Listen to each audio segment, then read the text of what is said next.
Assalamualaikum warahmatullahi wabarakatuh. Perkenalkan, nama saya Muhammad Arizal. Kali ini saya akan menyampaikan materi dari mata kuliah Komunikasi Bisnis dan Teknis, yaitu materi mengenai Great Communication Skill atau kemampuan berbicara atau kemampuan berkomunikasi yang baik. Di dalam komunikasi, kita bisa mempelajari beberapa poin dahulu, yaitu yang pertama, know your world, ketahui duniamu. Kedua adalah pikiran bawah sadar. Ketiga, komunikasi nonverbal. Yang keempat adalah speak up, baru berbicara. Yang keempat. Poin pertama, know your world, ketahui duniamu. Itu maksudnya apa sih? Yaitu ketahui di mana kamu itu berada dengan mengamati lingkungan sekitarmu. Seperti mengamati pekerjaan, teman-temanmu, atau tempat-tempat yang sering kamu kunjungi. Itu kamu harus mengetahui itu. Nah, di lingkungan tersebut kamu bisa menjalin hubungan untuk berkomunikasi secara sederhana lah. Berkomunikasi dengan orang sekitar. Itu bisa membangun perasaan nyaman atau bisa membangun percaya dirimu. Nah, di dalam komunikasi tersebut kita perlu menghindari beberapa hal. Yaitu yang pertama, delation. Delation itu maknanya adalah penghapusan. Yang maksudnya adalah itu kamu tidak boleh menghiraukan hanya fokus pada satu itu, tapi kamu menghiraukan aspek yang lain. Kita harus itu paham apa yang diucapkan oleh lawan bicara. Kita harus berkomunikasi itu paham dengan semuanya, tapi nggak harus paham, benar-benar paham. Intinya kamu paham intinya itu, agar kamu itu tidak salah kaprah lah. Lalu yang kedua itu adalah penyimpangan, distortion. Yang seringkali itu distorsi ini atau penyimpangan ini kita biasanya salah menangkap suatu makna atau suatu kata-kata itu. Makanya biasanya akan terjadi salah penyampaian informasi atau salah penyampaian informasi kepada orang lainnya lagi. Itu penyimpangan itu kita harus tidak boleh lakukan. Lalu generalization, itu maksudnya adalah kita tidak boleh membuat suatu asumsi yang tidak berdasar, walaupun dia tidak mengucapkan, kita tidak boleh mengasumsikan suatu hal. Kita harus bertanya, mengumpulkan fakta-faktanya dulu, baru kita bisa memberikan pernyataan yang valid. Lalu kita lanjut ke poin yang kedua, yaitu ke cara mengakses pikiran bawah sadar. Pikiran bawah sadar ini adalah suatu bentuk pikiran, ya. Kan ada pikiran sadar itu kita seperti melakukan ingin mengambil seperti ini hangar.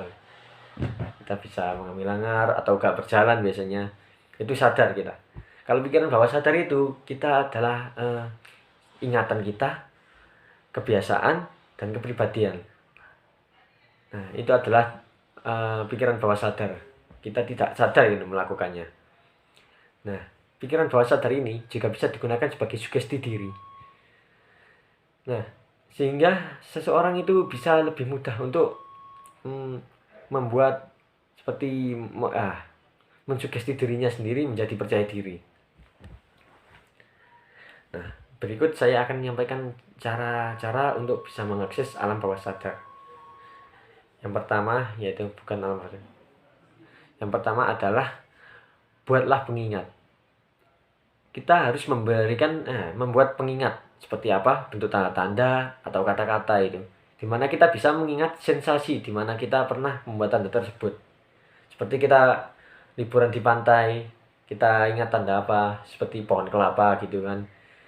Nanti pas kita sedang seperti bicara atau apa, kita gugup gitu, kita bisa membayangkan kita suasana pantai atau apa dengan membuat pengingat tadi, sehingga kita lebih mudah mengingatnya suasananya.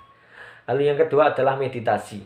Dengan meditasi ini kita menenangkan diri kita, membuat diri kita jauh lebih rileks ketika kita akan melakukan apapun. Lalu yang ketiga itu tetap fokus. Maksudnya tetap fokus ini adalah kita tetap fokus, perhatikan apa yang ingin kamu kerjakan.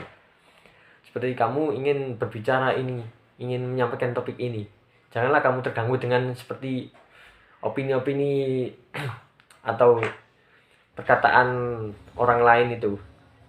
Kita harus tetap fokus dulu menyampaikan apa yang kita lakukan atau apa topik kita. Yang keempat adalah jadilah realistis. Manusia tidak akan pernah luput dari salah. Semua pasti ada resiko. Nah, untuk itu kita hanya perlu untuk menanggapi resiko tersebut lalu menanggulanginya.